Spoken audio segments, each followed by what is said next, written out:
بسم اللہ الرحمن الرحیم. جواب دو کے ساتھ میں ہوں فاروق وڑائچ. آج جواب دو پاکستان کے مدارس کے طلباء کے ساتھ ہے. ہمارے ساتھ آج بہت ہی معزز مہمان موجود ہیں. سب سے پہلے میں علامہ ابتسام علی ظہیر صاحب کا شکر گزار ہوں. ان کے ساتھ موجود ہیں مولانا ڈاکٹر حافظ ساجد انور صاحب, ڈاکٹر فرید احمد پراچا صاحب موجود ہیں, جناب علامہ سید جواد نقوی صاحب موجود ہیں, برادر محمد افضل صاحب موجود ہیں. آپ منتظم اعلیٰ ہیں جمعیت طلبہ عربیہ کا. تو وحدت امت کا موضوع ہے اور آج پورے پاکستان کے مدارس کے طلباء ہمارے ساتھ موجود ہیں, تمام صوبوں کی نمائندگی موجود ہے. تو سب سے پہلے میں علامہ ابتسام علی ظہیر صاحب سے گزارش کروں گا کہ یہ جو موضوع ہے اس وقت اس کی بہت ضرورت ہے, خاص طور پہ جب ہم دیکھ رہے ہیں کہ فلسطین اسرائیل کا جو معاملہ ہے اور ہمیں بڑی کمی محسوس ہوئی ہے. یہ لفظ تو ہے وحدت امت, کیا یہ ہمیں نظر بھی آئی کہیں پہ؟ اور اسی کے آگے چلیں تو امت مسلمہ کی موجودہ صورتحال, اتحاد کی ضرورت اور عملی طریقہ کار. تو میں چاہوں گا کہ آپ گفتگو کا آغاز کریں. دیکھیں جی, اللہ تعالیٰ کے فضل و کرم سے جو ہماری امت ہے یعنی امت محمدیہ علیہ الصلوۃ والسلام, بنیادی طور پہ اللہ تبارک و تعالیٰ نے اس کو ایک امت قرار دیا ہے. ان ھذہ امتکم امۃ واحدہ. اللہ تبارک و تعالیٰ فرماتے ہیں یہ تمہاری امت جو ہے ایک امت ہے. جب تک ہم ایک تھے, روم و ایران ہمارے مقابلے کے اوپر جو ہے کامیاب نہ ہو سکے. ہم نے مصر کے اندر بھی اللہ تبارک و تعالیٰ کے دین کو جو ہے نا وہ غالب اللہ کے حکم سے کروا دیا. اسی طرح جہاں جہاں مسلمان افواج جاتی رہیں, صحابہ کرام رضوان اللہ علیہ مجمعین جاتے رہے, فتوحات ان کے قدم چومتی رہیں. لیکن بد نصیبی کی بات یہ ہے کہ وقت گزرنے کے ساتھ ساتھ جو نہ تھا خوب بتدریج وہی خوب ہوا, اور غلامی بدل جاتا ہے قوموں کا ضمیر. ہمارے درمیان جہاں بہت سے دیگر مفاسد پیدا ہوئے, بہت سی ایسی باتیں پیدا ہوئیں جو کسی بھی طور پہ مناسب نہ تھی, جہاں ہم نے عقیدہ توحید, عقیدہ سنت, اسی طرح جہاد سے انحراف کرنا شروع کیا, وہیں پر امت کے حوالے سے بھی جو ہے نا ہمارے اندر جو ہے بڑی طبقات بن گئے. تو ہم یہ بات سمجھتے ہیں کہ اللہ تعالیٰ کا پیغام بالکل واضح ہے, انما المؤمنون اخوہ, مسلمان اور مومن آپس میں بھائی بھائی ہے. اور اگر کسی موقع پہ تنازع پیدا ہو جائے, ایون کہ نوبت جو ہے بڑھتے بڑھتے جنگ تک بھی آ جائے, تو اللہ تعالیٰ کا حکم یہی ہے فاصلحوا بینہما, تو ان کے درمیان صلح کروا دینی چاہیے. گویا کہ چیز جو اللہ تعالیٰ کو مطلوب ہے وہ یہی ہے کہ امت جو ہے وہ یکجا ہو کے رہے. اس لیے اللہ تعالیٰ نے قرآن مجید میں یہ بات بھی ارشاد فرمائی, واعتصموا بحبل اللہ جمیعا ولا تفرقوا, کہ اللہ تعالیٰ کی رسی کو مضبوطی کے ساتھ تھامے رکھو اور آپس کے اندر جو ہے فرقہ بندی کے مت پڑو. اور جو تنازعات ہوتے ہیں ان کے نتائج جو ہے کبھی بھی امتوں کے لیے بہتر نہیں ہوتے. اللہ تعالیٰ نے قرآن میں یہ بات کہی ہے ولا تنازعوا فتفشلوا وتذهب ريحكم, اگر تمہیں آپس میں تنازع نہیں کرنا چاہیے, اگر تم نے ایسا کیا تو تم پس ہمت بھی ہو جاؤ گے, تمہاری ہوا بھی اکھڑ جائے گی. یونٹی جو ہوتی ہے اس کے نتیجے کے اندر کسی بھی طبقے کی جو اللہ تعالیٰ کے فضل و کرم سے ہیبت کے اندر بھی اضافہ ہوتا ہے, ان کی قوت کے اندر بھی اضافہ ہوتا ہے. ہمارے ہاتھوں کی انگلیاں جو ہے جب کھلی ہوتی ہے تو ان کی قوت کمزور ہوتی ہے, جب ہم انہیں ملا لیتے ہیں تو ایک بکے کی شکل اختیار کرنے کے بعد ان کی طاقت کے اندر اضافہ ہو جاتا ہے. ایک لکڑی کو توڑنا آسان ہوتا ہے, جب لکڑی گٹھے کی شکل اختیار کر جاتی ہے تو اس کو توڑنا جو ہے بڑا مشکل ہو جاتا ہے. ہم یہ بات سمجھتے ہیں کہ اس وقت امت کو یقیناً اتحاد کی ضرورت ہے, لیکن اتحاد کی جو بنیادیں ہیں ان کو سمجھنا جو انتہائی ضروری ہے کہ اتحاد جو ہے وہ کسی شخصیت کی بنیاد کے اوپر, کسی علاقے کی بنیاد کے اوپر, کسی مدرسے کی بنیاد کے اوپر, کسی پارٹی کی بنیاد کے اوپر نہیں, بلکہ دین کی بنیاد کے اوپر ہمیں متحد ہونے کی ضرورت ہے, کتاب و سنت کی بنیاد متحد ہونے کی ضرورت ہے. اگر ہم یہ کام کر لیں گے تو اللہ تعالیٰ کے فضل و کرم سے ہمارا جو کھویا ہوا عروج ہے ہم اس کو پانے کے اندر کامیاب ہو جائیں گے, کہ وہ زمانے معزز سے مسلمہ ہو کر اور تم خار ہوئے تارک قرآن ہو کر, جو ہماری خاری ذلت پستی ہے اللہ تعالیٰ اس کو دوبارہ جو عروج میں تبدیل کر دے گا. لیکن اس کے لیے جہاں ہمیں بہت سے دیگر معاملات کی اصلاح کرنا ہوگی, وہیں پر جو ہمارے درمیان فرقہ بندیاں موجود ہیں ان کے ازالے کے لیے بھی جو کتاب و سنت کی رہنمائی ہے اس کی ہمیں مراجعت کرنا ہوگی.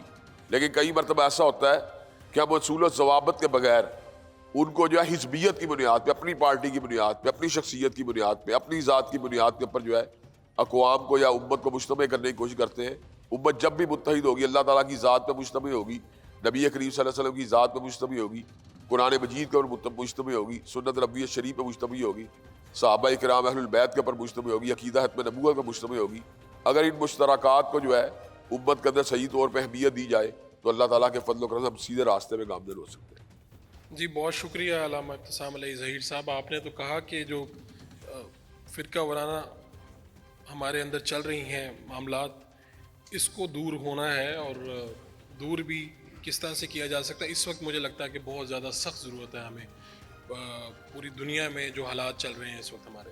میں بلا تاخیر جناب ڈاکٹر حافظ ساجد انور صاحب کو دعوت خطاب دیتا ہوں کہ آپ اسی موضوع پہ گفتگو کیجیے. بہت شکریہ، جزاکم اللہ خیرہ. میں آغاز میں جمعیت طلبہ ربیہ کا اور جناب فرخ شہباز وڈائچ صاحب کا شکر گزار ہوں کہ انتہائی اہم موضوع پر آج کا یہ پروگرام یہ ہو رہا ہے. وحدت امت کا جو لفظ ہے، ظاہر ہے کہ وحدت کا لفظ بھی واضح ہے، ظاہر ہے کہ ہم اتحاد کی طرف، یونٹی کی طرف ہم جانا چاہتے ہیں. اور امت کا لفظ بھی ایک شرعی اصطلاح ہے کہ یہ انبوہ کثیر نام نہیں ہے، بلکہ یہ ایک نظریے کی بنیاد پر کہ جو لوگ اکٹھے ہوتے ہیں تو یہ ان کا نام ہے. اور اس کی اساس اور اس کی بنیادیں ہمارے سامنے واضح ہیں کہ وہ قرآن و سنت ہے. اعتصام بحبل اللہ ہے. تو حبل اللہ کیا ہے؟ اللہ تعالیٰ کی رسی ہے، اور اللہ تعالیٰ کی رسی قرآن کریم ہے اور نبی اکرم صلی اللہ علیہ وسلم کی سیرت اور سنت. یہ لفظ بڑا واضح ہے، یا یہ اصطلاح وحدت امت کی، اور اس کے کئی پہلو ہیں. ظاہر ہے کہ ہم عالمی سطح پر بھی بات کرتے ہیں کہ اس وقت مختلف ریاستوں میں جو تقسیم ہے، اور سیاسی حوالوں سے، اجتماعی مختلف دائروں کے حوالوں سے، اور اسی طرح اگر ہم فروعی اختلافات کی بات کریں اور فقہی مسالک کی ہم بات کریں، اور پاکستان کے اندر رہتے ہوئے ہم اس بات کو دیکھیں کہ الحمدللہ یہاں مدارس کی تعداد میں اضافہ ہو رہا ہے، مساجد کی تعداد میں اضافہ ہو رہا ہے، علماء کرام جو فارغ التحصیل ہو رہے ہیں ان کی تعداد میں اضافہ ہو رہا ہے. لیکن ان سب چیزوں کے باوجود جو امت کا ایک اجتماعی کاز ہے، اور جو اس کا ایک اجتماعی اس کا فائدہ ہمیں نظر آنا چاہیے، وہ دین کی تنفیذ کی صورت میں ہے، اور وہ معاشرے میں تدین کی صورت میں ہے، وہ ہمیں نظر نہیں آتا. اور اس کی بڑی بنیادی وجہ وہ تہذب ہے، وہ تعصب ہے کہ لوگ اپنے مسلک کے دائرے میں مسلک پرستی کی طرف تو جا سکتے ہیں. اسلام اتنا مطلوب نہیں ہوتا جتنا مسلک مطلوب ہوتا ہے. مسلک کا مورچہ مضبوط ہونا چاہیے، اور مسلک اور مکتب فکر کا قلعہ مضبوط ہونا چاہیے. اسلام اتنا مطلوب نہیں ہوتا. اور بڑی بدقسمتی سے یہ بات ہم ظاہر ہے کہ ہم سب اس معاشرے کا حصہ ہیں کہ غیر مسلم معاشروں میں اس وقت ایک بہت بڑا اہم سوال یہ بھی گردش کرتا ہے کہ اگر کوئی فرد مسلمان ہو رہا ہے، اسلام کے دائرے میں آ رہا ہے، تو بھئی وہ اسلام کا کون سا ماڈل قبول کرے، وہ کس مکتب فکر کی بات ہو یا کس. حالانکہ اسلام ان سب چیزوں سے بہت زیادہ بالا. فروعی مسائل ہو سکتے ہیں، نبی کریم صلی اللہ علیہ وسلم سے جو چیزیں جس موقع پر آپ صلی اللہ علیہ وسلم سے ثابت ہیں، تو وہ سب آپ صلی اللہ علیہ وسلم کی سنت ہے، اور وہ آپ کا طریقہ. اور اس میں کسی کو بھی حقارت کی نگاہ سے دیکھنا حرام ہے، جرم ہے، گناہ ہے. لیکن بحیثیت مجموعی نبی کریم صلی اللہ علیہ وسلم نے اس معاشرے میں آپ صلی اللہ علیہ وسلم نے اس دین کو نافذ کر کے دکھایا. یہ دین کی تنفیذ کی عملی صورت ہے، یہ وہ تدین ہے کہ جو ہمیں معاشرے میں نافذ نظر آتا ہے. اس لیے وحدت امت کی جب ہم بات کرتے ہیں تو پھر تکفیر اور تفسیق کے فتوے ایک دوسرے پر نہ ہوں، پھر ایک دوسرے کے لیے ادب، برداشت، رواداری، احترام کی صورت ہو، اور فروعی اختلافات کو ان کے اپنے ایک خاص دائرے میں رکھیں، اور اصولی مسائل پر امت کو مجتمع کرنے کا، امت کو جمع کرنے کا، تاکہ ہماری قوت، ہماری طاقت ایک ہی سمت میں ہو. میں یہ بات کہتا ہوں کہ اگر پاکستان میں جتنے بھی متدین لوگ ہیں، دین سے وابستہ تحریکیں ہیں، اگر وہ اس بات کے لیے مخلصانہ کوششیں کریں کہ یہاں اسلام کی تنفیذ ہونی چاہیے، تو پھر رکاوٹ کیا ہوگی؟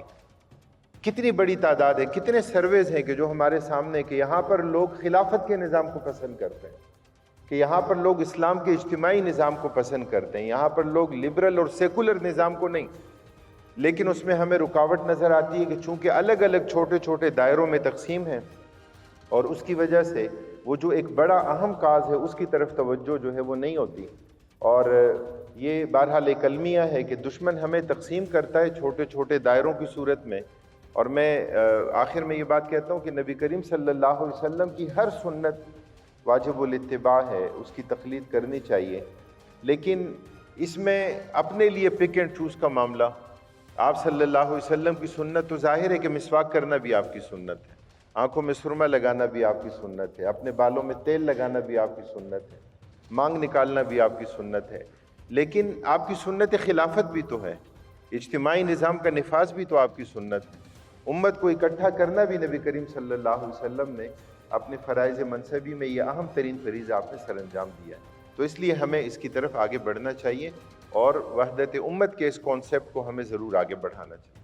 بہت شکریہ۔ وحدت امت کا جو یہ کانسیپٹ ہے، جس طرح سے آپ نے کہا کہ شاید ہم اگر کہیں کہ اپنا مسلک زیادہ عزیز نہیں ہے ہمیں، تو پھر ہی یہ بات ہو سکتی ہے نا، یعنی کسی ایک نقطے پہ تبھی ہم اکٹھے ہو سکتے ہیں۔ اچھا لگ رہا ہے۔ وحدت امت موضوع ہے۔ ویلکم بیک جناب ڈاکٹر فرید احمد پراچا صاحب، سینئر رہنما ہیں آپ جماعت اسلامی پاکستان کے۔ بسم اللہ الرحمن الرحیم۔ بہت اہم موضوع ہے، میں جمعیت طلبہ عربیہ کا شکر گزار ہوں۔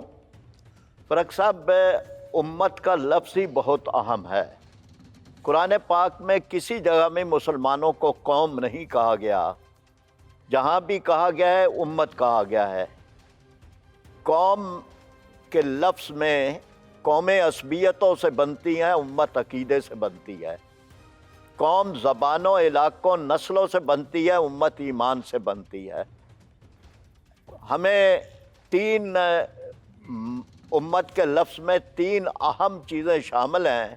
ایک تو کہا گیا ہے اِنَّ هَٰذِهِ أُمَّتُكُمْ أُمَّةً وَاحِدَةً، پھر ہمیں امت وسط کہا گیا ہے وَكَذَٰلِكَ جَعَلْنَاكُمْ أُمَّةً وَسَطًا لِتَكُونُوا شُهَدَاءَ عَلَى النَّاسِ، امت وسط کہا گیا ہے۔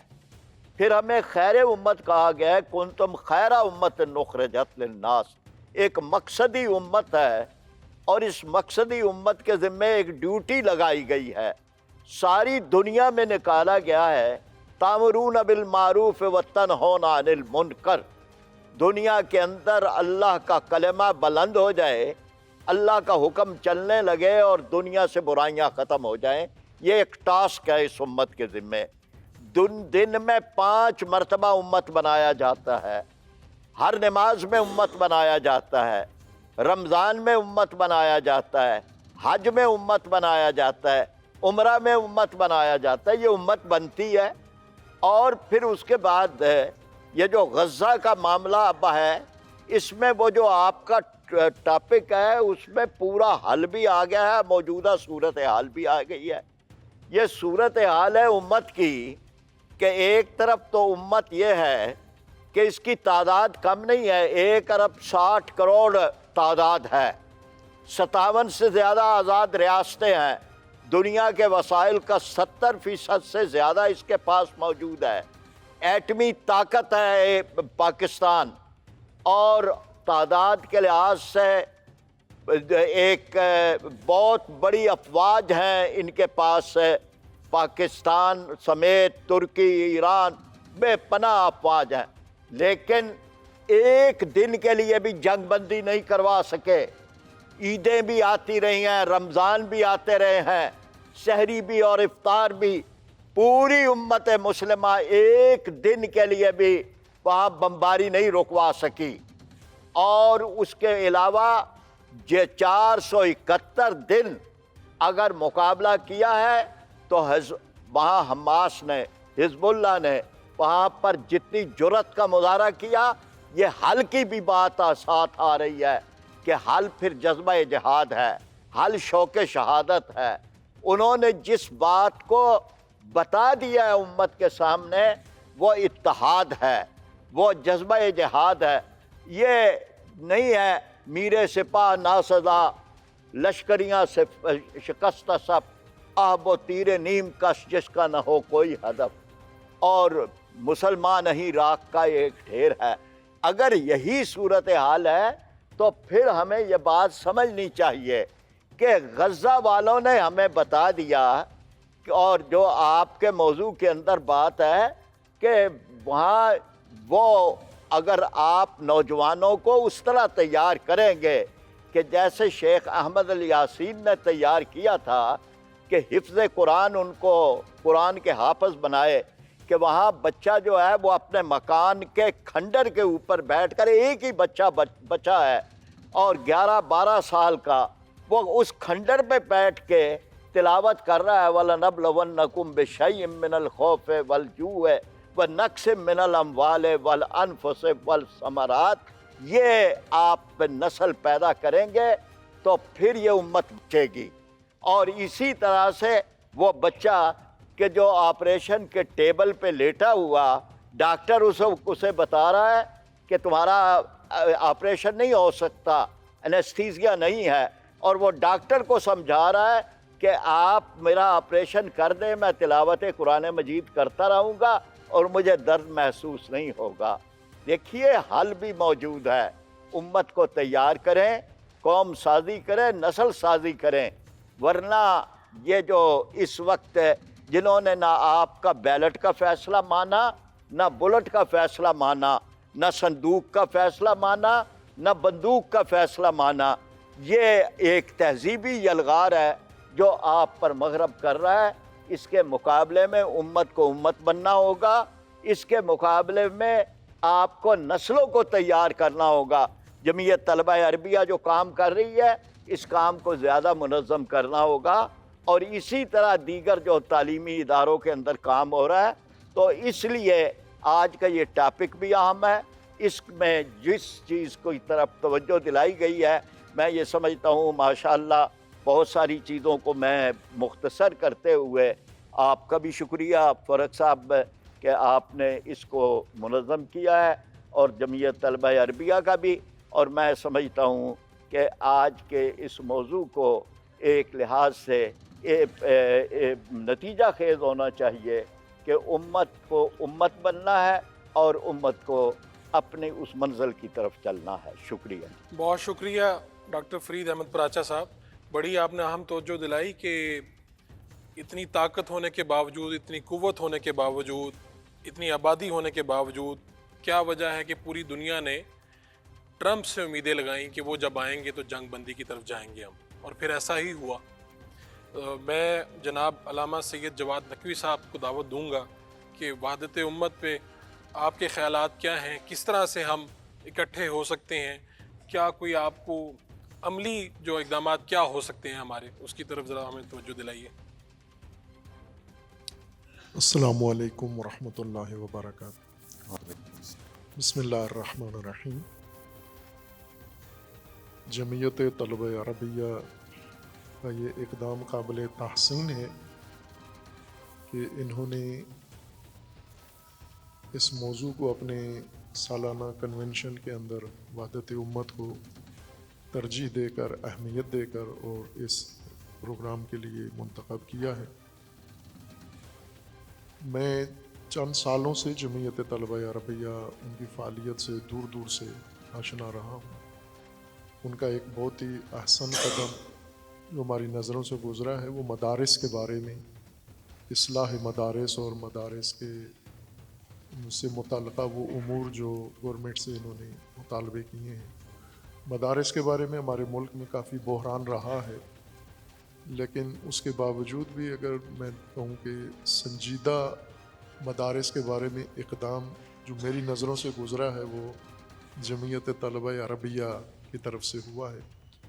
ان کے میگزین بھی اس بارے میں خصوصی شمارہ نکلا ہے، تو وہیں سے ان کی سنجیدگی کا احساس ہوا، اور ان کے رہنماؤں کا، اور ظاہر ہے کہ مولانا مودودی رحمۃ اللہ علیہ کی شاگردوں سے یہی توقع ہے کہ وہ باقی رسم و رواج اور رائج جو امور ہیں مذہب کے نام پر، ان سے ہٹ کر جو فکری نظریاتی بنیاد ہے اس کے اوپر چلیں، اور انہوں نے یہ قدم اٹھایا۔ اور خصوصاً آج کا موضوع مزید قابل تحسین میرے لیے بنا ہے وحدت امت کا، چونکہ مدارس دینیہ کے طلاب، فارغ التحصیلان، اساتید اور زعماء یہاں تشریف فرما ہیں، تو میں وحدت امت کے حوالے سے مدارس کا کردار اور مدارس کے حوالے سے بات کروں گا۔ ویسے تو یہ موضوع وسیع ہے جس کے متعلق بزرگوں نے اشارہ کیا ہے، لیکن بنیادی کردار مدارس دینیہ کا اگر ہم دیکھیں تو میں کہوں گا کہ متاسفانہ پاکستان میں تفرقہ میں، فرقہ واریت میں مدارس کا بہت بڑا کردار رہا ہے۔ کہ مدارس کے اندر جو نصاب پڑھایا جاتا ہے وہ فرقہ کی بنیاد پر ہوتا ہے، اور فرقے کی بنیاد پر میں اس لیے کہہ رہا ہوں کہ میں خود مدرسے کا ہی، پاکستان کے مدرسے کا فارغ التحصیل ہوں، اس پورے پروسیس کو سمجھتا ہوں اور ابھی مدارس ہی چلا رہا ہوں۔ میں کوئی لا علم بندہ نہیں ہوں مدارس کے بارے میں، کہ مدارس کے بارے میں چونکہ مسلکی ہیں، مدارس فرقوں کی بنیاد پر ہیں، اور نصاب اس طرح سے بنایا جاتا ہے کہ آپ نے اپنے فرقے کو ثابت کرنے کے لیے دوسرے فرقے کی نفی کرنی ہے۔ اعتقاد سے شروع کرتے ہیں اور تمام اعتقاد دوسرے فرقے کا اس کو صفر ثابت کرتے ہیں، اتنا شدت کے ساتھ کہ اس کو اسلام سے ہی خارج کر دیتے ہیں دوسرے فرقے کو، اور دلائل کے ساتھ، بڑے مضبوط دلائل ہوتے ہیں نصاب میں۔ اور ظاہر ہے کہ جب بچہ پہلے دن آتا ہے مدرسے میں دین سیکھنے کے لیے، اور دین کا سبق ہی اس کو یہ دکھلایا جاتا ہے کہ ہمارے علاوہ سارے اسلام سے خارج ہیں، ان کے عقائد ہی فاسد ہیں سارے، تو اس بچے کی ایک ذہنیت بن جاتی ہے۔ پھر یہ مزید آگے فروعات پڑھتا ہے، فقہ پڑھتا ہے، مدارس کا دیگر سلسلہ طے کرتا ہے، فارغ التحصیل ہونے تک یہ بہت پختہ ہو چکا ہوتا ہے، اور اب اس کے ذہن میں امت کا کوئی تصور نہیں ہوتا، چونکہ نصاب میں امت شامل نہیں ہے۔ آپ فرقہ کی بنیاد پر جو نصاب بنا ہوا ہے وہاں پر آپ دیکھ لیں کہ امت کا کوئی سبق، ایک سبق بھی نہیں ہے کسی بھی مضمون کے اندر، نہ فقہ میں امت کا کوئی تصور ہے، نہ علم کلام و عقائد میں امت کا کوئی تصور ہے۔ اور ویسے انہوں نے اپنا نام بھی طلاب عربیہ رکھا ہوا ہے، یعنی علوم جو عربی میں مدون کیے گئے ہیں، پڑھاتے ہیں، تو عربی علوم میں زیادہ تر صرف، نحو، گرامر اور فصاحت بلاغت ہے، تو وہاں تو امت ظاہر موضوع ہی نہیں ہے، صرف و نحو کا موضوع نہیں ہے، امت موضوع ہے قرآن کا، اور قرآن ہمارے نصاب میں اس طرح نہیں ہے جیسے ہونا چاہیے، یعنی ہمارے نصاب میں اعتقادی بنیاد یا فقہی بنیاد قرآن پر نہیں ہوتی، اقوال پر ہوتی ہے۔ زیادہ ہمارے بزرگوں کے اکابرین کے جو مسلکی اور اکابرین ہیں، ان کے اقوال زیادہ اہمیت رکھتے ہیں، اتھینٹک وہ سمجھے جاتے ہیں۔ تو امت کا، میں اپنے کسی اور موضوع میں ایک دفعہ گفتگو کرتے ہوئے سیاسی اسلام کی بات کر رہا تھا، چونکہ مولانا مودودی رحمۃ اللہ علیہ کا جو میں اپنی تعبیر میں معجزہ کہوں گا جو انہوں نے پاکستان میں انجام دیا ہے، وہ روایتی یا خانقاہی اسلام کے مقابلے میں سیاسی اسلام جو اصل اسلام ہے رسول اللہ کا، انہوں نے اس کو یہاں آ کر پیش کیا تمام باقی سلسلوں اور نظریات کے مقابلے میں، تو یہ بہت بڑا کارنامہ ہے ان کا۔ 3 شخصیتیں ایسی ہیں ہمارے پاس، عالمی آفاقی شخصیات جنہوں نے سیاسی اسلام امت کو پڑھایا ہے، اور وحدت امت کا درس سیاسی اسلام میں ہے۔ اگر آپ سیاسی اسلام کو نکال دیں، پیچھے فرقے رہ جاتے ہیں، فرقوں میں وحدت کا کوئی کنسیپٹ نہیں ہے۔ تو میں نے یہ کہا تھا کہ مثلا ریلوے لائن ہے، اب ریلوے لائن میں ہم چاہتے ہیں کہ فلاں شہر جانا ہے، تو ریلوے پٹڑی تو ایک خاص طریقے راستے سے گزرتی ہے۔ اب وحدت امت کا اسٹیشن کہاں آتا ہے جو پٹڑیاں ہمارے لیے بچھائی گئی ہیں، جو لکیریں ہمارے لیے کھینچی گئی ہیں؟ ہم شروع سے لے کے آخر تک سارا دین پڑھ لیتے ہیں، کسی جگہ بھی وہاں پر وحدت امت کا ذکر نہیں آتا، اسٹیشن ہی نہیں آتا، چونکہ اس میں اور چیزیں ہم نے متبادل چیزیں لکھ دی ہیں یہاں پر۔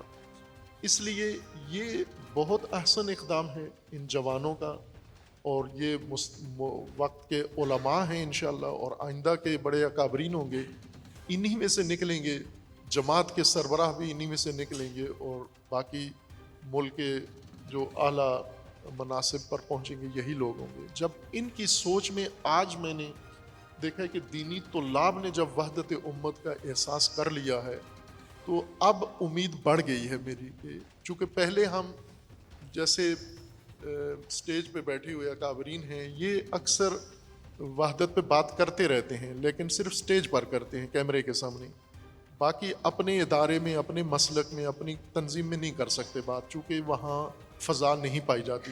میں اپنے مسلک کی بات کروں تو میں اگر اپنے مسلک میں جا کر اپنے طالب علموں کے سامنے وحدت کی بات کروں تو وہ مجھے پسند نہیں کریں گے، وہ کہتے ہیں کہ دوسری بات کرو جس میں دوسرے فرقوں کی نفی ہو اور ہماری تعریف کرو آپ، اور یہ مزاج ہے فرقوں کا۔ اس لیے ان لوگوں نے بہت بڑا قدم اٹھایا ہے کہ انہوں نے اپنی سوچ ابھی سے وحدت امت پر مرکوز کر لی ہے، اور اب امید بڑی ہے کہ انشاءاللہ جب دینی مدارس میں یہ بیج کاشت ہو جائے گا،